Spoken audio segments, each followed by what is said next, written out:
أعوذ بالله من الشيطان الرجيم. بسم الله الرحمن الرحيم. ومن يطع الله والرسول فأولئك مع الذين أنعم الله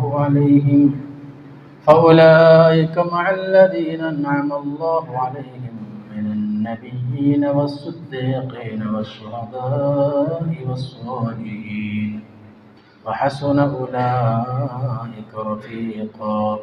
صدق الله العلي العظيم.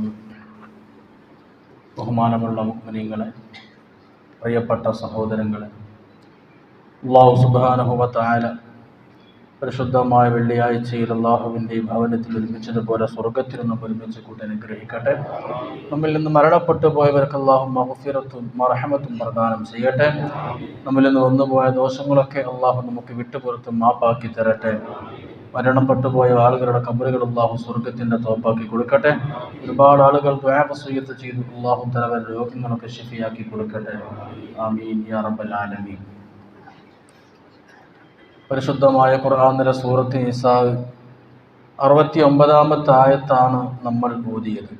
ഇന്ന് ഖുതുബയിൽ നമ്മൾ പരാമർശിക്കുന്നത് സൂറത്ത് നിസാഇന്റെ 69-ാമത്തെ ആയത്താണ്. അമ്മൻ യുതിഇല്ലാഹ വർ-റസൂല ഫൗലൈക മഅല്ലദീന അൻഅമ അല്ലാഹു അലൈഹിം മിനൻ നബിയ്യീന വസ്സുദ്ദീഖീന വശുഹദാഇ വസ്സാലിഹീൻ വഹസ്ന ഉലൈക റഫീഖ. റബീഉൽ അവൽ മാസത്തിലൂടെയാണ് നമ്മൾ കടന്നു പോകുന്നത്. മുഅ്മിനായ മനുഷ്യനെ സംബന്ധിച്ചിടത്തോളം നബി ഓർമ്മകളും റസൂലുള്ളാഹി സ്വല്ലല്ലാഹു അലൈഹി വസല്ലം തങ്ങളെക്കുറിച്ചുള്ള ചിന്തകളും തിരുസുന്നത്തുകളോടുള്ള അവൻ്റെ അടങ്ങാത്ത ആഗ്രഹങ്ങളും വർഷത്തിൽ ഒരു ദിവസമോ ഒരു മാസമോ മാത്രം ഉണ്ടാകേണ്ടതല്ല. അവൻ്റെ ജീവിതത്തിലുടനീളം എല്ലാ ദിനരാത്രങ്ങളിലും അവൻ്റെ നിയ്യത്തുകളിൽ സുന്നത്തുകൾ ഹയാത്താക്കുക എന്ന ബോധമുണ്ടാകണം. അത് കൊല്ലത്തിലൊരു വർഷത്തിൽ ഒരു മാസം അല്ലെങ്കിൽ ഒരു ദിവസമൊക്കെ പ്രത്യേകം ഉണ്ടാവുക എന്നുള്ളത് സ്വാഭാവികവുമാണ്. കഴിഞ്ഞ വെള്ളിയാഴ്ച 12 അന്ന് പ്രത്യേകം ഓർമ്മകളും സ്മരണകളൊക്കെ മുസ്ലിമീങ്ങൾ അയവിറക്കുകയും നബിതങ്ങളെ മദ്ഹ് പറയുകയൊക്കെ ചെയ്തു. അള്ളാഹുവിൻ്റെ പുണ്യപ്രവാചകർ പറയുന്നുണ്ട്, സലാസുൻ, 3 കാര്യം, മൻ കുന്ന ഫീഹി, ഈ 3 കാര്യം ആരെങ്കിലും ഒരുത്തനിൽ ഉണ്ടെങ്കിൽ വജദ ഹലാവത്തുൽ ഈമാൻ, ഈമാന്റെ മാധുര്യം അവരെത്തിച്ചു. ഈമാൻ ഒരു ടേസ്റ്റ് ഉണ്ട്, ഈമാൻ ഒരു രുചിയുണ്ട്. അത് അനുഭവിച്ചു കഴിഞ്ഞാൽ വല്ലാത്ത അനുഭൂതിയായിരിക്കും, വലിയ ആസ്വാദനമായിരിക്കും. ആ ആസ്വാദനത്തിൽ നിന്ന് വിട്ടു നിൽക്കാൻ ഒരു മനുഷ്യന് കഴിയില്ല. അത്രമാത്രം ഒരു ഈമാൻ ടേസ്റ്റ്. പക്ഷെ നമ്മളത് രുചിച്ചിട്ടില്ല എന്നത് നമ്മുടെ ദൗർബല്യമാണ്, നമ്മുടെ ദുർബലതയാണ്. ഈമാൻ ഒരു രുചിയുണ്ട്. നബിതങ്ങൾ പഠിപ്പിച്ചു 3 കാര്യം, മൻ കുന്ന ഫീഹി, ഈ 3 കാര്യങ്ങൾ ഏതെങ്കിലും ഒരു വിശ്വാസിയിൽ ഉണ്ടെങ്കിൽ വജദ ഹലാവത്തുൽ ഈമാൻ, ഈമാന്റെ മാധുര്യം അവൻ എത്തിച്ചു, ഈമാന്റെ മാധുര്യം അവൻ എത്തിച്ചു. അതേതാണ് 3 കാര്യം? ഒന്നാമത്തേത് യകൂന അല്ലാഹു വ റസൂലുഹു അഹബ്ബ ഇലൈഹി മിമ്മാ സിവാഹുമാ, അവന്റെ എല്ലാ ബന്ധങ്ങളെക്കാളും അല്ലാഹും റസൂലും അവനിലേക്ക് ഏറ്റവും ഇഷ്ടപ്പെട്ടതാവുക. അവന്റെ മനസ്സിലേക്ക് ഏറ്റവും ഇഷ്ടപ്പെട്ടത് അല്ലാഹും റസൂലും ആവുക. ഈ ഒരു വിധാനത്തിലേക്ക് ഒരാൾ എത്തിയാൽ ഈമാന്റെ മാധുര്യം അവൻ അനുഭവിക്കും. ഈമാൻ ഒരു രസം കിട്ടുമെന്നർത്ഥം, അതൊരു ലഹരിയായി മാറുമെന്നർത്ഥം. ഇന്ന് മനുഷ്യന്മാർ മറ്റു ലഹരി പദാർത്ഥങ്ങളിലേക്കും ഭൗതികമായ ആഹ്ലാദ നിർവൃതികളിലേക്കൊക്കെ വഴിതെറ്റി പോകാനുള്ള കാരണം യഥാർത്ഥ ആസ്വാദനം നഷ്ടപ്പെട്ടത് കൊണ്ടാണ്. അപ്പോൾ ആസ്വാദനം അതിൽ കണ്ടെത്തുന്നു, അതിൽ ലഹരി കണ്ടെത്തുന്നു. അള്ളാഹുവും റസൂലും ലഹരിയായി കഴിഞ്ഞാൽ പിന്നെ മറ്റെല്ലാത്തിനേക്കാളും അവൻ്റെ ഏറ്റവും വലിയ ആസ്വാദനം അള്ളാഹുവിനും റസൂലിനുമായിരിക്കും. അതിനാണ് അള്ളാഹുവിനെ അനുഭവിക്കുക എന്ന് പറയുന്നത്, നിബിതങ്ങൾ അനുഭവിക്കുക എന്ന് പറയുന്നത്. അതിൽ ഒന്നാമത് പറയുന്നത് യകൂന അല്ലാഹു വ റസൂലു അഹബ്ബ ഇലൈഹി മിമ്മാ സിവാഹുമാ, മുത്തുനിബിതങ്ങൾ നമ്മിലേക്ക് ഏറ്റവും ഇഷ്ടപ്പെട്ടവരാകണം. നിബിതങ്ങളെ തിരുചര്യകൾ മറ്റു ചര്യകളെക്കാളും മറ്റു മാതൃകകളെക്കാളൊക്കെ നമ്മിലേക്ക് ഏറ്റവും ഇഷ്ടപ്പെട്ടതായിരിക്കണം. ഹൈന്ദവ ആചാരങ്ങളും ജൂത ക്രൈസ്തവ ചിഹ്നങ്ങളും അവരുടെ സംസ്കാരങ്ങളൊക്കെ ഇന്ന് പലപ്പോഴും കാണാനും കേൾക്കാനും ആസ്വദിക്കാനൊക്കെ ആകർഷണീയതയുള്ളത് കൊണ്ട് നമ്മുടെ മുസ്ലിം വീടുകളിലേക്കും മുസ്ലിം യുവാക്കളിലേക്കൊക്കെ മുസ്ലിം യുവതികളിലേക്കൊക്കെ ഇന്ന് വല്ലാതെ കടന്നു കയറി നമുക്ക് ഏറ്റവും താല്പര്യമുള്ള ചിഹ്നങ്ങളും ഏറ്റവും താല്പര്യമുള്ള വേഷവിധാനങ്ങളും ഏറ്റവും ഇഷ്ടപ്പെട്ട സംസ്കാരങ്ങളൊക്കെ അതായി മാറി. പേരിൽ നമ്മൾ മുസ്ലിമീങ്ങളുമാണ്, അത് ഖിയാമത്തിന്റെ അടയാളവുമാണ്. പേരിൽ മാത്രം മുസ്ലിമീങ്ങളായ ആളുകൾ ഉണ്ടാകുമെന്ന്. നമ്മളൊക്കെ മുസ്ലിമീങ്ങളാണ്, പക്ഷേ നമ്മിൽ ഇസ്ലാം ഇല്ല എന്നതൊരു നഗ്ന യാഥാർത്ഥ്യമാണ്. കാരണം നമുക്ക് തെറ്റ് ചെയ്യാനും തെറ്റ് ചിന്തിക്കാൻ പോലും കഴിയൂല അള്ളാഹും റസൂലും ഏറ്റവും ഇഷ്ടപ്പെട്ടതാകുമ്പോൾ. അതിനാദ്യം നമ്മൾ പഠിക്കേണ്ടത് അള്ളാഹും റസൂലും എങ്ങനെ നമ്മിലേക്ക് ഏറ്റവും ഇഷ്ടപ്പെട്ടതാകും എന്നുള്ളതാണ്. ആദ്യം അള്ളാഹുവിനെ റസൂലിനെ നമുക്ക് ഏറ്റവും ഇഷ്ടപ്പെട്ടതാക്കി മാറ്റിയെടുക്കണം. എന്നാലേ പിന്നെ നമുക്ക് തെറ്റുകളോട് വെറുപ്പുണ്ടാവുകയുള്ളൂ. മറ്റു തെറ്റുകളോട് വെറുപ്പില്ലാതെ നമ്മൾ പേടിച്ചിട്ട് ഒഴിവാക്കുക. ഹറാമായ വ്യഭിചാരങ്ങൾ, അതുപോലെ പരസ്ത്രീ ബന്ധങ്ങൾ, അതുപോലെ മറ്റു ഹറാമായ ആസ്വാദനങ്ങൾ, മദ്യപാനങ്ങൾ, ഇതൊക്കെ നമ്മൾ നരകത്തെ പേടിച്ചിട്ട് ഒഴിവാക്കുക. അതിനോടൊരു വെറുപ്പ് വന്നിട്ട് ഒഴിവാക്കുന്നില്ല. നമ്മൾ യാത്ര ചെയ്തുകൊണ്ടിരിക്കെ ദുർഗന്ധം വമിക്കുന്ന, ചീഞ്ഞു നാറുന്ന, മലീമസമായ, കണ്ടാൽ തന്നെ അറപ്പ് തോന്നുന്ന വിസർജ്യം, കാഷ്ടം നമ്മളൊരു വഴിയിൽ കണ്ടാൽ നമ്മൾ മൂക്ക് പൊത്തും. നമുക്ക് അറപ്പാണ്, വെറുപ്പാണ്. നമ്മൾ അതിൽ നിന്ന് അകന്നു കഴിയും. അതിൽ നിന്ന് അകന്നു പോകുന്നത് അറപ്പുള്ളത് കൊണ്ടാണ്. ഇതായിരിക്കണം ഒരു വിശ്വാസിക്ക് തെറ്റുകളോടുള്ള സമീപനം. ഇതായിരിക്കണം തിന്മകളോടുള്ള വിശ്വാസിക്ക് സമീപനം. അറപ്പുണ്ടായിട്ട് അതിൽ നിന്ന് വിട്ടു നിൽക്കണം. പക്ഷേ ഇന്ന് നമുക്ക് അതിനോട് അറപ്പും വെറുപ്പും ഒന്നുമില്ല. അതിനോടൊക്കെ താല്പര്യമുണ്ട്. പക്ഷേ നമ്മൾ നരകത്തെ പേടിച്ചിട്ടും ദുനിയാവിൽ വഷളാകുമോ എന്ന് പേടിച്ചിട്ടും ആ തെറ്റിൽ നിന്നും വിട്ടു നിൽക്കുമ്പോൾ നമ്മുടെ മനസ്സിൽ ഈമാൻ രൂഢമല്ല എന്നതിൻ്റെ ഒരു വലിയ അടയാളമാണ്. അള്ളാഹുവും റസൂലും നമ്മിലേക്ക് ഏറ്റവും ഇഷ്ടമാകുമ്പോൾ നമുക്ക് തിന്മകളോടൊരു വെറുപ്പും അറപ്പും വേണം. അതിനോട് വെറുപ്പ് വന്നിട്ട് അതിൽ നിന്ന് വിട്ടു നിൽക്കാൻ കഴിയണം. അതുപോലെ തന്നെ നന്മകൾ ചെയ്യുന്നത് ആഗ്രഹിച്ചു കൊണ്ടായിരിക്കണം. മനസ്സിന്റെ ഉള്ളിൽ നിന്ന് താല്പര്യത്തോടു കൂടെയായിരിക്കണം. 2 റക്അത്ത് നിസ്കരിക്കുമ്പോൾ, പാതിരാക്ക് ഖുർആൻ ഓതുമ്പോൾ, തഹജ്ജുദ് നിസ്കരിക്കുമ്പോൾ, വിത്റും ദുഹായും ജമാഅത്ത് നിസ്കാരങ്ങളൊക്കെ നിർവഹിക്കുമ്പോൾ അത് കുടുങ്ങിയിട്ട് ചെയ്യുക എന്നതല്ലാതെ അതിനോട് വലിയ താല്പര്യമായിട്ട് ചെയ്യുന്ന സംഗതിയായിരിക്കണം. അത്രയും താല്പര്യത്തോടു കൂടെ ചെയ്യുമ്പോൾ ഏറ്റവും ഇഷ്ടപ്പെട്ട സംഗതി പെട്ടെന്ന് തീർന്നു പോയാൽ അവനക്ക് സങ്കടം ഉണ്ടാകും, അവർക്ക് വിഷമമുണ്ടാകും.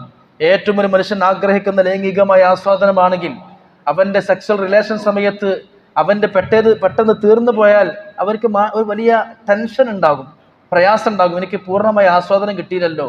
അതാണ് സത്യം പറഞ്ഞാൽ നിസ്കാരത്തിന് ശേഷം നമ്മൾ ചൊല്ലുന്ന അസ്തഗ്ഫിറുല്ലാഹ് എന്നുള്ളത് പോലും അത് റബ്ബുമായിട്ടുള്ളൊരു മുനാജാത്തായിരുന്നു, അള്ളാഹുവുമായുള്ള അഭിസംബോധനമായിരുന്നു, അള്ളാഹുവുമായിട്ടുള്ള നേരിട്ടുള്ള സംഭാഷണമാണ് നമസ്കാരം. യജമാനോടുള്ള ഒരു സ്വകാര്യ സംഭാഷണമാണ്. തന്റെ സൃഷ്ടാവായ തന്നെ താനാക്കിക്കൊണ്ടിരിക്കുന്ന അള്ളാഹുവുമായിട്ടുള്ള സംസാരത്തിൽ നിന്ന് പെട്ടെന്ന് വിരമിക്കുമുണ്ടാകുന്ന ഒരു നിരാശയിൽ നിന്നായിരിക്കണം അസ്തഗ്ഫിറുല്ലാഹ് കഴിഞ്ഞു പോയല്ലോ എന്ന് വരേണ്ടത്. നമ്മുടെ ഹാല് നോക്കുകയാണെങ്കിൽ നിസ്കാരം കഴിഞ്ഞ അൽഹംദുലില്ലാ എന്നാ പറയേണ്ടത്. കഴിഞ്ഞു കിട്ടിയല്ലോ, കഴിച്ചിലായി, അൽഹംദുലില്ലാ. അപ്പൊ നമ്മുടെ ഹാലും ഈ പറയുന്ന ദിക്റുകളുമായി ഒരു ബന്ധമില്ല. കുടുങ്ങിയിട്ട് നിർവാഹമില്ലാതെ നിസ്കരിച്ച് കഴിഞ്ഞ് സലാം വീട്ടുമ്പോൾ നമ്മൾ പറയണത് എന്താ? ഇനി സുബൈക്ക് നോക്കിയാൽ മതിയല്ലോ, ഇഷ കഴിഞ്ഞല്ലോ, അൽഹംദുലില്ലാ, അതല്ലേ പറയേണ്ടത് ശരിക്ക്. പക്ഷെ പറയേണ്ടത് എന്താണ്? അസ്തഗ്ഫിറുല്ലാഹ്. നമ്മുടെ ചിന്താഗതിക്ക് പറയേണ്ടത് അൽഹംദുലില്ലാ എന്നാണ്. പക്ഷെ യഥാർത്ഥ വിശ്വാസം പറയേണ്ടത് കഴിഞ്ഞു പോയാലോ കഷ്ടം, അസ്തഗ്ഫിറുല്ലാഹ്, എന്താ ഇപ്പൊ കാട്ടുക? ഈ അവസ്ഥയിലേക്ക് മനുഷ്യൻ എത്തണം. ഈ അള്ളാഹുവും റസൂലും അതിലേക്ക് ഏറ്റവും ഇഷ്ടപ്പെട്ടതാകുമ്പോൾ മറ്റെല്ലാത്തിനേക്കാളും അവനക്ക് അള്ളയും റസൂലുമായിരിക്കും ഇഷ്ടം, അള്ളാഹുവിന്റെയും റസൂലിന്റെയും സുന്നത്തുകളായിരിക്കും ഇഷ്ടം. ആ ഒരു വിധാനത്തിലേക്ക് മനുഷ്യൻ എത്തണം പ്രിയപ്പെട്ടവരെ. അതുകൊണ്ട് തന്നെ ഇന്ന് നമ്മൾ ലോകത്ത് കണ്ടുകൊണ്ടിരിക്കുന്നത് നമ്മളെല്ലാവരുടെയും നമ്മുടെ ആഗ്രഹങ്ങളൊക്കെ ഇന്ന് എവിടെ കേന്ദ്രീകരിക്കപ്പെട്ടു? ആസ്വാദനങ്ങളിൽ. ഏതാസ്വാദനങ്ങളിൽ? അള്ളാഹുവും റസൂലും നിരോധിച്ച ആസ്വാദനങ്ങളിൽ. ഹബീബായ റസൂലുള്ളാഹി സ്വല്ലല്ലാഹു അലൈഹി വസല്ലമ തങ്ങളുടെ ജന്മം ഉണ്ടായ റബീഉൽ അവ്വലിൽ പോലും അവിടുത്തെ സുന്നത്തുകളെ നമ്മൾ കാറ്റിൽ പറത്തുന്നു. നബി കരീം സ്വല്ലല്ലാഹു അലൈഹി വസല്ലമ തങ്ങളോടുള്ള മഹബ്ബത്ത് രൂഢമൂലമാകണം. നമുക്ക് എല്ലാത്തിനേക്കാളും മുത്തനബി തങ്ങളെ, സിദ്ദീഖ് തങ്ങളെ സ്നേഹിച്ചത് നമ്മൾ എത്രയോ കേട്ടിട്ടുണ്ട്. പരിശുദ്ധമായ മക്കയിൽ നിന്ന് മദീനയിലേക്ക് ഹിജറ പോകുന്ന സമയത്ത് 450ഓളം കിലോമീറ്റർ ദൈർഘ്യമേറിയ ഒരു അരക്ഷിത യാത്രയാണ്. ശത്രുക്കൾ എപ്പോഴും പിടികൂടുമെന്നുള്ള പേടിയുള്ള യാത്രയാണ്. എവിടെ നോക്കിയാലും ശത്രുക്കള്, എവിടെ നോക്കിയാലും കൈത്തെറുക്കാൻ, തലയിറക്കാൻ വേണ്ടി ജാഗ്രതയോടെ പിന്നാലെ കൂടുന്ന ശത്രുക്കൾ കഴുക കണ്ണുകളുമായി അവർ പൂർണ്ണമായി ചാരവൃത്തികൾ നടത്തിക്കൊണ്ടിരിക്കുകയാണ്. ആ സമയത്ത് അരക്ഷിതമായ ബേജാറുള്ള യാത്രയിൽ മുത്തനബിതങ്ങളും സിദ്ദീഖ് തങ്ങളുമാണ് മദീനയിലേക്ക് ഹിജറ പോകുന്നത്. ആ സൈകത ഭൂമിയിലൂടെ, മണൽ ഭൂമിയിലൂടെ ഹിജറ പോകുമ്പോൾ സിദ്ദീഖ് റളിയല്ലാഹു അൻഹു ഇടക്കിടക്ക് നബിതങ്ങളെ ബാക്കിൽ നടക്കും. പിന്നെ കുറെ കഴിയുമ്പോൾ നബിതങ്ങളെ മുമ്പിൽ നടക്കും. നബിതങ്ങളെ സഹയാത്രികനാണ്, ഹിജറ പോവാണ്. കുറെ കഴിയുമ്പോൾ നബിതങ്ങളെ ബാക്ക് വരും, പിന്നെ കുറെ കഴിയുമ്പോൾ മുമ്പിൽ വരും. ഇങ്ങനെ കുറെ മുമ്പിലും കുറെ ബാക്കിലും പിന്നെ കുറെ മുമ്പിലും ഇങ്ങനെ സമാധാനമില്ലാതെ ഒരു ചുറ്റിക്കളി. നബിതങ്ങൾ ചോദിക്കുന്നുണ്ട്, പ്രിയപ്പെട്ട അബൂബക്കറെ, നീ കുറെ എൻ്റെ ബാക്കിൽ നടക്കും, പിന്നെ കാണാൻ പെട്ടെന്ന് മുമ്പില്, പിന്നെ കാണാൻ പെട്ടെന്ന് ബാക്കിൽ, എന്താണ് ഇങ്ങനെ? അപ്പോ അബൂബക്കർ റളിയല്ലാഹു അൻഹു പറയുന്നൊരു വാക്കുണ്ട്, മറുപടി ഉണ്ട്. ഓ നബിയെ, അങ്ങയെ ആരെങ്കിലും മർദ്ദിക്കുമോ ആക്രമിക്കുമോ എന്ന ഭയം.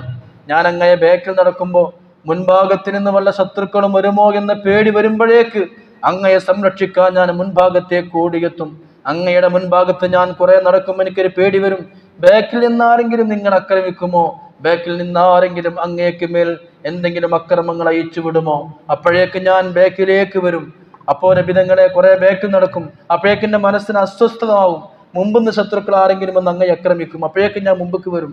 അപ്പോഴേക്ക് പിന്നെയും ചിന്ത വരും, ബാക്കിൽ നിന്ന് ആരെങ്കിലും അങ്ങനെ ബാക്കോട്ട് വരും. നോക്കണം, മുത്തനബിതങ്ങളോടുള്ള അദമ്യമായ സ്നേഹം, അടങ്ങാത്ത പ്രേമം നബിതങ്ങളെ ബാക്കിലും മുമ്പിലുമായിട്ട് ഇങ്ങനെ പോയിക്കൊണ്ടിരിക്കുകയാണ്. ആ ഒരു യാത്രയിൽ നമുക്ക് ഏവർക്കും കേട്ട് പരിചയമുള്ള സുവ്യക്തമായ മദ്രസകളിൽ നിന്ന് പോലും പഠിച്ച ചരിത്രം. മുത്തനബിതങ്ങൾ ആ സൗർ ഗുഹയിൽ താമസിക്കുന്നുണ്ട്. ശത്രുക്കൾ നബിതങ്ങൾ അന്വേഷിച്ചു കൊണ്ടിരിക്കുകയാണ് കൊല്ലാൻ വേണ്ടിയിട്ട്. മദീനത്ത് എത്തരുത്, മദീനത്ത് എത്തുന്നതിന് മുമ്പ് കൊന്നു കളയണം, തീർത്ത് കളയണം. അതിനുവേണ്ടി ശത്രുക്കള് 4 ഭാഗത്തും അന്വേഷിച്ചു കൊണ്ടിരിക്കുകയാണ്. നബിതങ്ങൾ ശത്രുക്കളെ കണ്ണിൽ പെടാതെ ഗുഹയുടെ ഉള്ളിൽ ഒളിവിലാണ് അള്ളാഹു താമസിപ്പിക്കുന്നത്. ആ സൗർ ഗുഹയിൽ ഒളിവിൽ താമസിക്കുമ്പോൾ വേഗം ശുദ്ധീകൃതങ്ങൾ ചെയ്ത പണി എല്ലാവർക്കും അറിയാലോ. മുത്തുനബിയെ, ഈ ഗുഹയിൽ നമുക്ക് താമസിക്ക, ശത്രുക്കൾ കാണൂല നമുക്ക് രക്ഷപ്പെടാം. പക്ഷേ ഈ ഗുഹയിൽ കുറെ മാളങ്ങളുണ്ട്, ഉഗ്ര വിഷസർപ്പങ്ങൾ, വലിയ വിഷമുള്ള പാമ്പുകൾ ഈ മരുഭൂമിയിലൊക്കെയുണ്ട്. ഈ ഗുഹയുടെ ഉള്ളിൽ ഒരുപാട് പഴുതുകളുണ്ട്, ഒരുപാട് പൊത്തുകളുണ്ട്. അതിലെങ്ങാനും വല്ല വിഷജന്തുക്കളോ വിഷപ്പാമ്പുകളോ ഉണ്ടെങ്കിൽ അങ്ങയെ കൊത്തിയാൽ അങ്ങയുടെ ജീവൻ അപായപ്പെടും, അങ്ങയുടെ ജീവൻ ഭീഷണിയിലാകും. അതുകൊണ്ട് നബി അങ്ങ് കടക്കല്ലി എന്ന് പറഞ്ഞ് ആദ്യം ശുദ്ധീകൃതങ്ങൾ ഗുഹയുടെ ഉള്ളിൽ കയറുന്നുണ്ട്.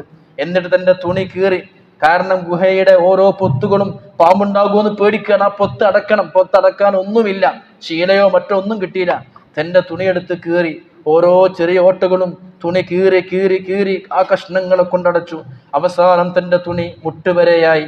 കീറി കീറി, ഇനി കീറിയാൽ ഔറത്ത് വെളിവാകും, അത്രമാത്രം ഇനി കീറാൻ തുണിയിൽ കഷ്ണങ്ങളില്ല. ആ സമയത്ത് ശുദ്ധീകൃതങ്ങൾ നോക്കിയപ്പോൾ ഒരു പൊത്ത് മാത്രമാണ് ബാക്കിയുള്ളത്. ആ ഗുഹയിൽ ഒരു പൈത് മാത്രമാണ് ബാക്കിയുള്ളത്. ആ പൊത്തടക്കാൻ ഇനി കീറാൻ തുണിയില്ല, തുണി പകുതിയോളമായിട്ടുണ്ട്. അപ്പൊ ശുദ്ധീകൃതങ്ങൾ പറഞ്ഞു, സാരമില്ല നബിയെ, എല്ലാ പൊത്തുകളും ഞാൻ അടച്ചിട്ടുണ്ട് ശീലകളെ കൊണ്ട്, ഒരു പൊത്ത് മാത്രമേ ബാക്കിയുള്ളൂ. അത് ഞാൻ എൻ്റെ കാലുകൊണ്ട് പൊത്തിപ്പിടിക്കാം, അത് ഞാൻ എൻ്റെ കാലുകൊണ്ട് ചവിട്ടിപ്പിടിക്കാം. അങ്ങ് സുഖമായി ഇവിടെ കടന്നുറങ്ങൂ, എൻ്റെ മടിയിൽ കടന്നുറങ്ങൂ. നോക്കണം, മുത്തുനബിതങ്ങൾക്ക് കൊടുക്കുന്ന സംരക്ഷണം, നബിതങ്ങൾക്ക് കൊടുക്കുന്ന പ്രാധാന്യം.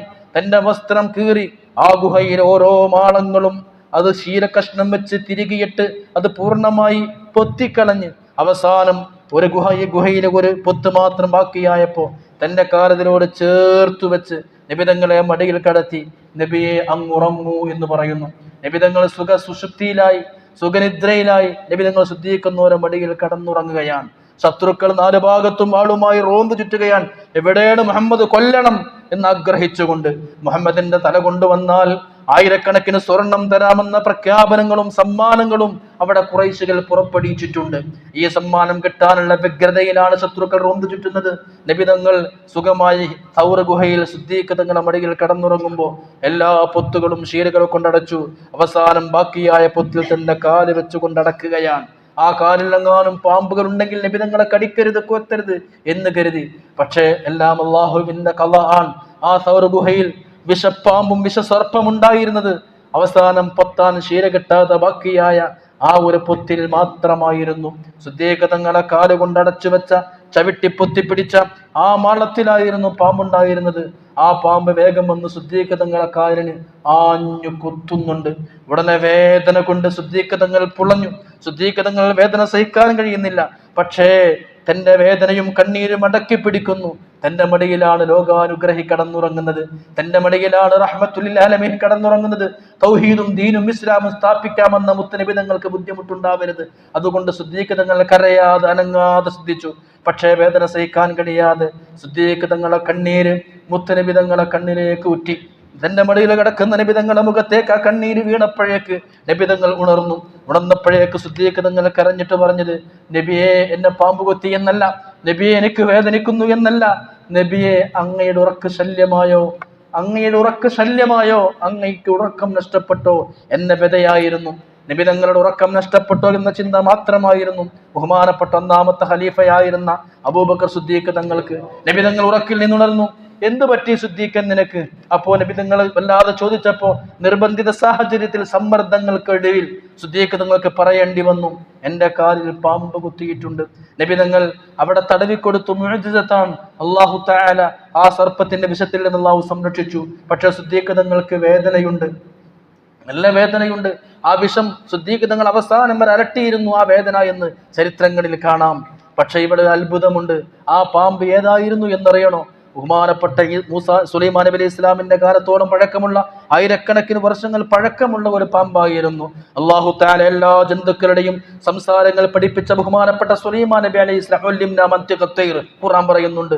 അന്ന് സുലൈമാൻ നബി അലൈഹി ഇസ്ലാം അവസാന കാലത്ത് വരാൻ പോകുന്ന നമ്മുടെ നബിതങ്ങളെ പറ്റിയിട്ട് പ്രസംഗിച്ചപ്പോ ആ സദസ്സിലുണ്ടായിരുന്ന ഒരു പാമ്പ് അന്ന് സുലൈമാൻ നബിയോട് ചോദിച്ചിരുന്നു, എനിക്ക് ആ റഹ്മത്തുൽ ആലമീനെ ഒന്ന് കാണണം.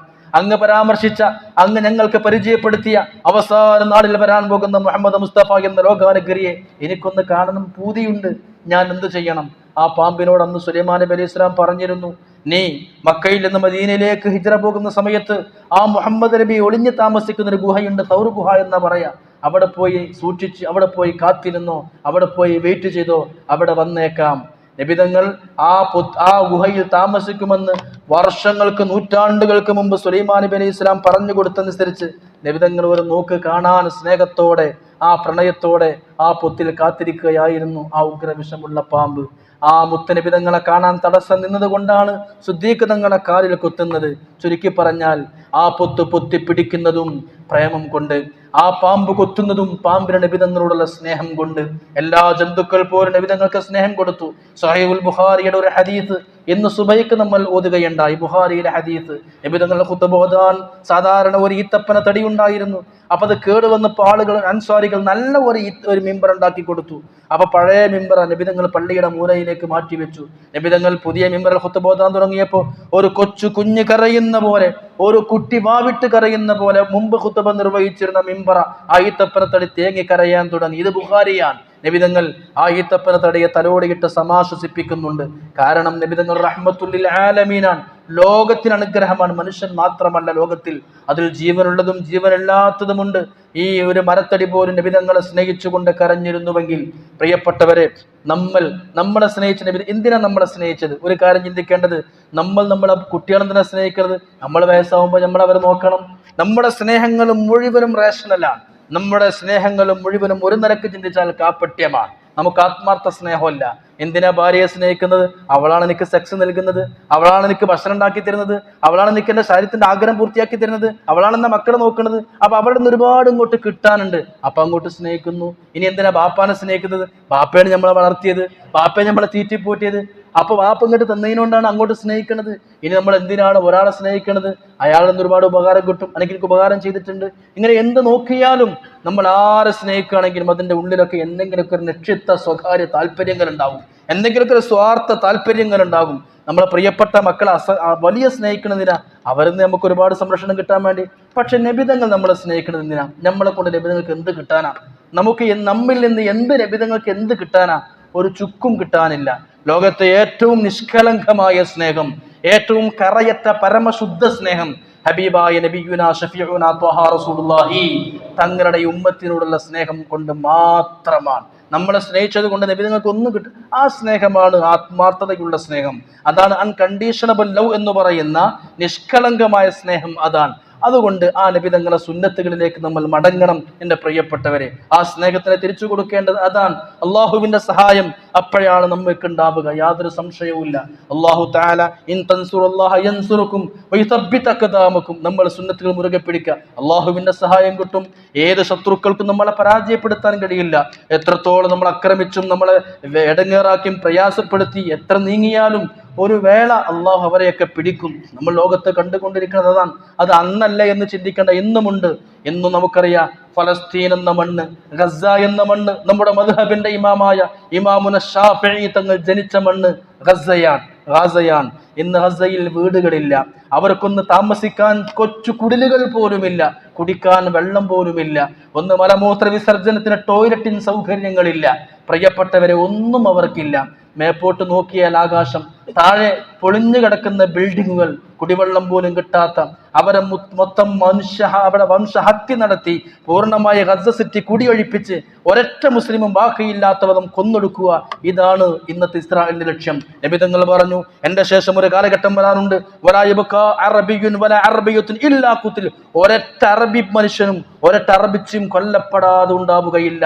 ഒരൊറ്റ അറബിയില്ലാതെ ഉന്മൂലനം ചെയ്യപ്പെടാത്ത കാലം എന്റെ ഉമ്മത്തിന് വരാനുണ്ട്. ഒരു അറബിയും ബാക്കിയാകൂല, ഒരു അറബിച്ചയും ബാക്കിയാകൂല. ഈമാനുള്ള ഇസ്ലാമുള്ള മുഴുവൻ അറബികളെയും കൊന്നൊടുക്കുന്ന കാലം എന്റെ ഉമ്മത്തിന് വരാനുണ്ട്. അത്രയും വലിയ രക്തരൂക്ഷിതമായ പോരാട്ടങ്ങൾ അറേബ്യൻ മണ്ണിൽ വരാറുണ്ട് എന്ന് 1500 വർഷങ്ങൾക്ക് മുമ്പ് ലോകത്തെ പ്രവചിച്ച നബിയുനാ ശഫീഉനാ റസൂലുള്ളാഹി സ്വല്ലല്ലാഹു അലൈഹി വസല്ലം. ആ സമയത്ത് യകൂനു റീഹുൽ ഖുബ്സി അത്യബ മിൻ റീഹിൽ മിസ്കി, ഏറ്റവും സുഗന്ധമുള്ള നല്ല ഒരു സുഗന്ധദ്രവ്യത്തിന്റെ ഏറ്റവും നല്ല സ്പ്രേയുടെ അല്ലെങ്കിൽ കസ്തൂരിയുടെ സുഗന്ധത്തിനേക്കാൾ ഉണങ്ങിയ റൊട്ടി അറബികൾക്ക് നല്ല ഇഷ്ടമായി തോന്നും. ഉണങ്ങിയ റൊട്ടിക്ക് എന്ത് വാസന ഉണ്ടാവും? ഒരു ചുക്കുണ്ടാവില്ല. എന്നാലും ഉണങ്ങിയ റൊട്ടിയുടെ സ്മെല്ല്, ആ സ്മെല്ലായിരിക്കും അറബികൾക്ക് ഏറ്റവും സുഗന്ധമുള്ള. അങ്ങനത്തെ കാലം വരാനുണ്ട്, ഹദീസിലുള്ളതാണ്. പക്ഷേ നമ്മളൊരു കാര്യം ആലോചിക്കേണ്ടതുണ്ട്. നബി തങ്ങൾക്ക് പറഞ്ഞു, സ്വഹീഹുൽ ബുഖാരിയിൽ കാണാം, ലാ തഖൂമു സഅതു, ഖിയാമത്ത് നാൾ സംഭവിക്കൂല ഹത്താ യുഖാതിലൽ മുസ്ലിമൂനൽ യഹൂദ്, ജൂതന്മാരുടെ മുസ്ലിമീങ്ങൾ യുദ്ധം ചെയ്യും. അവസാന മുസ്ലിമീങ്ങൾക്ക് ഉയർത്തെഴുന്നേൽപ്പുണ്ടാകും. അവസാന മുസ്ലിമീങ്ങൾക്ക് ഒരു ആധിപത്യം വരും. ആ സമയത്ത് മുസ്ലിമീങ്ങളെ പേടിച്ചുകൊണ്ട് ഏതെങ്കിലും മരത്തിന്റെയോ ഏതെങ്കിലും കല്ലിന്റെയോ ബേക്കിൽ ജൂതന്മാർ ഒളിഞ്ഞു നിൽക്കും. ആ സമയത്ത് നബി തങ്ങൾ പറഞ്ഞു, ഏതെങ്കിലും ഒരു യഹൂദി ഒരു മരത്തിന്റെയോ കല്ലിന്റെയോ ബേക്കിൽ ഒളിച്ചു നിന്നാൽ പോലും ആ കല്ലും ആ മരവും വിളിച്ചു പറയും, യഹൂദിയുൻ, പ്രിയപ്പെട്ട മുസ്ലിം പോരാളിയെ, പ്രിയപ്പെട്ട മുസ്ലിം പോരാളിയെ, മുസ്ലിം യോദ്ധാവേ, എന്റെ ബേക്കിൽ ഒരു ജൂതപ്പട്ടാളം, ഒരു ജൂതൻ ഒളിഞ്ഞു നിൽക്കുന്നുണ്ട് എന്ന് വിളിച്ചു പറയും. അതായത് ഒരൊറ്റ ജൂതനെയും ബാക്കിയാക്കാത്ത വിധം മുഴുവൻ ജൂതന്മാരെയും ഉന്മൂലനം ചെയ്യുന്ന ഒരു രംഗം കൂടി അവസാന മുസ്ലിമീങ്ങൾക്ക് വരാനുണ്ട് എന്ന്. ആ ഒരു പ്രതീക്ഷയും ആ പ്രതീക്ഷയുടെ പൊൻ പുലരികൾ നമുക്ക് വരണമെങ്കിൽ ആദ്യം കുറച്ച് പ്രയാസങ്ങൾ ഉണ്ടാകും. രാത്രി ഇരുട്ട് കൂടി വരുമ്പോഴല്ലേ പ്രഭാതത്തിൽ പിന്നെ വെളിച്ചുണ്ടാവുക. രാത്രി കൂടുതൽ ഇരുട്ട് വരും. അങ്ങനെ ഇരുട്ട് കൂടി വരുമ്പോഴാണ് പതുക്കെ ഇരുട്ട് പോയി പിന്നെ ആ സൂര്യന്റെ കിരണങ്ങൾ പ്രഭ പരത്തുക. അതുകൊണ്ട് ഞാൻ പറയുന്നു, ഖത്തറിന്റെ മണ്ണിൽ ഇസ്രായേൽ ഇപ്പൊ ബോംബിട്ടു. ഒരു രാജ്യത്തിന്റെ പരമാധികാരം ചോദ്യം ചെയ്യുക, യാതൊരു നിലക്കും ന്യായമില്ലാത്ത ക്രൂരമായ നടപടികൾ. അത് തന്നെ ഖത്തറിന്റെ നേതൃത്വത്തിൽ, ഒരർത്ഥത്തിൽ പറഞ്ഞാൽ അമേരിക്കയുമായി വെടിനിർത്തൽ കരാർ ചർച്ച ചെയ്യാൻ വേണ്ടി വിളിക്കുക. ആ സമയത്ത് അവിടെ ബോംബിടുക, അവിടെ കൊല്ലപ്പെട്ടു. ഖത്തറിന്റെ അമീർ പോലും അവിടെ ജനാസ നമസ്കാരത്തിൽ പങ്കെടുത്തു. ഒരു കാര്യം ചിന്തിക്കണം, ഏറ്റവും വലിയ ആഡംബരമുള്ള വലിയ കോടാനുകോടി ഡോളറിന്റെ വിമാനമാണ് അല്പം മാസങ്ങൾക്ക് മുമ്പ് ഖത്തർ ഡൊണാൾഡ് ട്രംപിന് സമ്മാനിച്ചത്. അതായത് തിന്നാൻ കൊടുക്കുന്ന അല്ലെങ്കിൽ വെള്ളം കുടിക്കാൻ കൊടുക്കുന്ന ആ കൈക്ക് തന്നെ കടിക്കുക എന്ന് പറയുന്ന വസ്തുത ഖുർആൻ പറയുന്നുണ്ട്. ഒരിക്കലും നമ്പണ്ടട്ടോ, കുടിക്കണ വെള്ളത്തിൽ വിശ്വസിക്കണ്ട, ജൂതനും ക്രിസ്ത്യാനികളും ഒരിക്കലും നിങ്ങളെ തൃപ്തിപ്പെടില്ല എന്ന്. അങ്ങനത്തെവരാണ് ഖത്തർ ആക്രമിച്ചിരിക്കുന്നത്. അറേബ്യൻ ഭൂമികളൊക്കെ സംഘർഷമായാൽ നമ്മുടെ വീട്ടിലെ അടുക്കളയിൽ പോലും തീ പൊന്തില്ല എന്ന യാഥാർത്ഥ്യം മറക്കരുത്. നമ്മുടെയൊക്കെ സമ്പത്തിന്റെ വളവളപ്പിൽ ആർഭാടങ്ങളും ആഭാസങ്ങളും കല്യാണങ്ങളൊക്കെ പേക്കൂത്തുകളായി നടന്നുകൊണ്ടിരിക്കുമ്പോൾ നമുക്ക് പെരുന്നാൾ വരുമ്പോൾ, പിന്നെ ഈദുൽ ഫിത്ർ വരുമ്പോൾ ഈദ്ഗാഹിലേക്ക് പോകുന്നു, ഓണം വരുമ്പോൾ നമ്മൾ ഓണപ്പൂക്കളത്തിലേക്ക് പോകുന്നു, ക്രിസ്മസ് വരുമ്പോൾ അപ്പൂപ്പന്റെ കൂടെ പോകുന്നു. എല്ലാം നമ്മൾ ഓരോ സമയത്തിനനുസരിച്ച് ഇപ്പം മുസ്ലിം ആകും, ഓണാകുമ്പോൾ ഹിന്ദു ആകും, നാളെ ക്രിസ്ത്യാനിയാകും. ഇങ്ങനെ ഒരു കാട്ടിക്കൂട്ടൽ. നബിദിനത്തിന്റെ പേര് പറഞ്ഞുകൊണ്ട് ഡിസ്കോ ഡാൻസ്, ദഫ് കയ്യിലുണ്ടെങ്കിൽ എന്തു ആകാന്ന. പല പള്ളികളിലും പല നബിദിന റാലികളും സങ്കടം തോന്നും കണ്ടു കഴിഞ്ഞാൽ. ഒരു കയ്യിൽ ദഫ് പിടിച്ചിട്ട് ചാടുക, ഡാൻസ് പോലെ, ഡിസ്കോ ഡാൻസ് പോലെ. അതൊന്നും ഇസ്ലാം പഠിപ്പിച്ച ദഫ് മുട്ടറല്ല, അതൊന്നും ഇസ്ലാം പഠിപ്പിച്ച പ്രവാചക സ്നേഹവുമല്ല ഞാൻ പറഞ്ഞു കൊണ്ടുവന്നത്. ഇങ്ങനെയൊക്കെ പേക്കൂത്തുകൾ പണമുണ്ടാകുമ്പോൾ കാട്ടിക്കൂട്ടിയാൽ അറേബ്യൻ ഭൂമി, GCC കൺട്രികൾ എങ്ങാനും സംഘർഷഭരിതമായാൽ, ഇപ്പൊ ഖത്തറിന്റെ മണ്ണിൽ ബോംബിടുമ്പോൾ പായിക്കുന്നവരുണ്ട്. ഞാൻ പറയുന്നു, നമ്മുടെ നാട് മുഴുവനും പ്രിയപ്പെട്ടവരെ, അടുക്കളയിൽ തീ പൊന്താത്ത വിധം നമ്മൾ കഠിനമായ ഏറ്റവും വലിയ ദാരിദ്ര്യവും പ്രയാസം അനുഭവിക്കേണ്ടി വരും. ബീഹാർ നടപ്പിലാക്കിയ വലിയ കരിനിയമങ്ങൾ, വോട്ടർ നിയമങ്ങൾ കേരളത്തിലേക്ക് കൂടി പാസ്സാക്കാൻ ഇപ്പോൾ തീരുമാനിച്ചിരിക്കുകയാണ്. ഇങ്ങനത്തെ ഒരുപാട് കറുത്ത നമുക്ക് മേൽ പുകകൾ ചുരുണ്ടു കൂടുമ്പോൾ നമ്മൾ കൂടുതൽ അള്ളാഹുവിലേക്ക് അടുക്കുക. ഇൻ തൻസുറുല്ലാഹ് യൻസുറുക്കും, അള്ളാഹുവിന്റെ സഹായം ഉണ്ടാകും. ഏത് അക്രമിക്കും ഒരുപാട് കാലം പിടിച്ചു നിൽക്കാൻ കഴിയില്ല. നമ്മുടെ അയൽ രാജ്യമായ നേപ്പാളിൽ പ്രസിഡന്റിന് രാജിവെക്കേണ്ടി വന്നു, പ്രധാനമന്ത്രിക്ക് രാജിവെക്കേണ്ടി വന്നു. 28 വയസ്സിന് താഴെയുള്ളവരുടെ പ്രക്ഷോഭങ്ങൾക്ക് മുമ്പിൽ മുട്ടുപറച്ച് അവർക്ക് കാലിടറി അവരുടെ കാലിന്റെ ചോട്ടിൽ നിന്ന് മണ്ണൊലിച്ചു പോയി. നിൽക്കാൻ കഴിയാതെ പ്രസിഡന്റും മന്ത്രിമാർക്ക് പൂർണ്ണമായി രാജിവെച്ചു. ആ ഭരണകൂടം തകർന്നു പോയി. എന്താ കാരണം? ആഭ്യന്തര കലാപം. ഏതു വലിയ അഴിമതിയും എത്ര വലിയ അക്രമവും സ്വജനപക്ഷപാതവുമായി മുന്നോട്ട് പോയാലും കൂടുതൽ കാലം മുന്നോട്ട് പോകാൻ കഴിയില്ല. എല്ലാ അക്രമകാരികളും നശിച്ച ചരിത്രം മാത്രമാണ് ലോകത്തിനുള്ളത്. ചരിത്രം ആവർത്തിക്കപ്പെടാനുള്ളതാണ്. നമ്മൾ കണ്ടുകൊണ്ടിരിക്കുന്നത് അതാണ്. ഇസ്രായേലും നശിക്കാതിരിക്കില്ല, യാതൊരു സംശയവുമില്ല. ഇസ്രായേൽ നശിച്ച് തരിപ്പണമാവുക തന്നെ ചെയ്യും. അള്ളാഹു ദുർബലപ്പെടുത്തുമാറാകട്ടെ. പക്ഷെ അതിന്റെ മുമ്പ് കുറച്ച് പ്രയാസങ്ങളൊക്കെ ഉണ്ടാകും. നമ്മൾ ഫലസ്തീനികൾ ഓർക്കണം. ഫലസ്തീനികൾ ഓരോ വക്ത് ദുആകളിലും നിങ്ങൾ ഫലസ്തീനികൾ ഓർക്കണം. പ്രാർത്ഥിക്കുന്ന സമയങ്ങളിലൊക്കെ ആ കുട്ടികൾ ഓർക്കണം. നമ്മൾ നമ്മുടെ കുടുംബത്തിന്റെ കൂടെ നല്ല സുഭിക്ഷമായ ഭക്ഷണങ്ങൾ കഴിക്കുമ്പോൾ ആ ഫോട്ടോയും ആ വീഡിയോ ഒക്കെ നമ്മുടെ മനസ്സിലേക്ക് വരണം. പ്രിയപ്പെട്ടവരെ, ഞാൻ ആത്മാർത്ഥമായി പറയുകയാണ്. കാരണം ഒരു ചെറിയ സ്നേഹം പോലും, ദയ പോലും, മനുഷ്യത്വം പോലും ഇല്ലാതെയാണ് ഇസ്രായേലിൽ പട്ടാളം പാവപ്പെട്ട മുസ്ലിമീങ്ങളെ കൊന്നൊടുക്കിക്കൊണ്ടിരിക്കുന്നത്. ഒരു മനുഷ്യത്വമില്ലാത്ത വിധം, ഒരു മരത്തിനോട്, ഒരു കല്ലിനോട്, ഒരു വസ്തുവിനോടും പോലും കാണിക്കുന്ന ഒരു കരുണ പോലും അവിടുത്തെ മുസ്ലിമീങ്ങളോട് കാണിക്കുന്നില്ല. അള്ളാഹു എല്ലാം കാണുന്നവനും കേൾക്കുന്നവനുമാണ്. വല്ലാഹു ഖൈറുൽ മാക്കിരിൻ. അള്ളാഹു പള്ള നിറച്ച് കൊടുക്കുക തന്നെ ചെയ്യും. അള്ളാഹു പാവപ്പെട്ട ഫലസ്തീനികൾക്ക് കരുത്തും ഈമാനും സംരക്ഷണം കൊടുത്ത് അനുഗ്രഹിക്കുമാറാവട്ടെ. അവരെ കൊന്നുകളയുന്ന എന്തായി ഹിറ്റ്ലർ ആയിരക്കണക്കിന് ലക്ഷക്കണക്കിന് ജൂതന്മാരെ ഹിറ്റ്ലർ ഗ്യാസ് ചാമ്പർ വെച്ച് ചുട്ടുകൊന്നു. കുറച്ച് ആളുകളെ ബാക്കിയാക്കി ഹിറ്റ്ലർ, കുറച്ചാളുകളെ കൊല്ലാതെ ഹിറ്റ്ലർ ബാക്കിയാക്കി. എന്തിനെന്നറിയോ? എന്തിനാണ് ഞാൻ ഈ ലക്ഷക്കണക്കിന് ജൂതന്മാരെ കൊന്നത് എന്ന് ലോകം അറിയട്ടെ, അതിനെ കുറച്ച് ജൂതന്മാരെ ബാക്കിയാക്കിയത്. അതാണ് ഇന്ന് ഇസ്രായേലിൽ നമ്മൾ കണ്ടുകൊണ്ടിരിക്കുന്നത്. പ്രിയപ്പെട്ടവരെ, നമ്മുടെ പ്രാർത്ഥനകൾ അവരെ ഉൾപ്പെടുത്തണം. അതോടൊപ്പം അള്ളാഹുവിന്റെ കരുണ കിട്ടാൻ വേണ്ടി നമ്മുടെ മനസ്സും നമ്മൾ വിശാലമാക്കണം, നമ്മുടെ ഹൃദയങ്ങളും നമ്മൾ വിശാലാക്കുക. റബീഉൽ അവ്വലിൽ നമ്മൾ ഓർക്കുന്നത് ആരെയാ? ലോകാനുഗ്രഹിയായ റഹ്മത്തുൽ ആലമീനായ ഹബീബായ റസൂലുള്ളാഹി സ്വല്ലല്ലാഹു അലൈഹി വസല്ലം. ശത്രുക്കളോട് പോലും സ്നേഹം കൊടുത്ത മുത്തുനബി തങ്ങൾ. ആ റഹ്മത്തിലേക്ക് നമ്മളും വരാം. നമ്മൾ മരിച്ചാൽ ഖബർ വിശാലാക്കട്ടെ ദ്വാർക്കും. ഖബർ അല്ല വിശാലാകേണ്ടത്, ആദ്യം ഖൽബാണ് വിശാലമാകേണ്ടത്. സുഹൃത്തുക്കളോടും അയൽപ്പക്കക്കാരോടും എല്ലാവരോടും സ്നേഹിക്കാൻ പഠിച്ചാൽ തന്നെ ഒരൊറ്റ തെളിവാണ് അള്ളാഹ്ക്ക് നമ്മളോട് സ്നേഹമുണ്ട്, റസൂലിനോട് നമ്മളോട് സ്നേഹമുണ്ട് എന്നതിൻ്റെ അടയാളം നമുക്ക് മറ്റുള്ളവരോട് സ്നേഹമുണ്ട് എന്നത് മാത്രമാണ്. ശത്രുക്കളോട് പോലും സ്നേഹമുണ്ട് എന്നതിൻ്റെ അടയാളം നമുക്ക് നമ്മുടെ ഉള്ളിൽ അള്ളാഹുവിന്റെ സ്നേഹം നമുക്ക് കിട്ടി എന്നുള്ളത് തന്നെയാണ്. അതുകൊണ്ട് സുന്നത്തിലേക്ക് മടങ്ങുക, തിരുച്ചര്യയിലേക്ക് മടങ്ങുക. അള്ളാഹു തആല ലോക മുസ്ലിമീങ്ങൾക്ക് ശാന്തിയും സമാധാനവും പ്രദാനം ചെയ്യുമാറാവട്ടെ. പ്രത്യേകിച്ച് പാവപ്പെട്ട ഫലസ്തീനി ജനതക്ക് അവർക്കൊന്നുമില്ല കൂട്ടരെ, ഒന്നുമില്ല. തകർന്ന് തരിപ്പണായി. നമ്മൾ കാണുന്നതിനേക്കാൾ ഭീകരമാണ് കാഴ്ചകൾ, നമ്മൾ കേൾക്കുന്നതിനേക്കാൾ അതിദയനീയമാണ് അവിടുത്തെ അവസ്ഥകൾ. ഒരൊറ്റാളെയും ബാക്കിയില്ലാത്ത വിധം കൊന്നൊടുക്കിക്കൊണ്ടിരിക്കുകയാണ്. നമുക്ക് എന്ത് ചെയ്യാൻ പറ്റും? ചുരുങ്ങിയ പക്ഷം നമുക്ക് നമ്മുടെ ആർഭാടങ്ങളെങ്കിലും ഒഴിവാക്കിയിട്ട് ഐക്യദാർഢ്യം പ്രകടിപ്പിക്കാൻ കഴിയണം, പ്രാർത്ഥനകളും പങ്കെടുപ്പിക്കാൻ കഴിയണം. ഞാൻ അങ്ങനെ ആലോചിക്കുകയാണ്, എന്തായിരുന്നു കോഴിക്കോട്ടൊക്കെ റാലി, എല്ലാ പാർട്ടിക്കാരും ലക്ഷക്കണക്കിന് ആൾക്കാർ ഐക്യദാർഢ്യ റാലി. അതൊക്കെ കുറച്ചുണ്ടാവും. പിന്നെ ഇപ്പം എന്ത് ചെയ്യാൻ പറ്റും? ഒന്നും ചെയ്യില്ല. അതൊക്കെ ചിലപ്പോൾ പല ലക്ഷ്യങ്ങൾക്കുണ്ടായിരിക്കാം, ഞാൻ ചോദ്യം ചെയ്യുന്നില്ല. പക്ഷേ മുസ്ലിമിന്റെ മനസ്സിൽ നിന്ന് അവർക്ക് വേണ്ടി പ്രാർത്ഥന വരണം. പ്രാർത്ഥന കൊണ്ടെങ്കിൽ നമുക്ക് അവരെ കൂടെ നിൽക്കാൻ കഴിയണം. അല്ലാഹു തആല അവർക്ക് ഈമാനിന്റെ കരുത്തു കൊടുത്തവരെ സംരക്ഷിക്കുമാറാവട്ടെ. ശത്രുക്കൾ അല്ലാഹു പരാജയപ്പെടുത്തുമാറാവട്ടെ. ലോക മുസ്ലിമീങ്ങൾക്ക് അല്ലാഹു ശാന്തി പ്രദാനം ചെയ്യട്ടെ. വാഖിറു ദഅവാന അൽഹംദുലില്ലാഹി റബ്ബിൽ ആലമീൻ.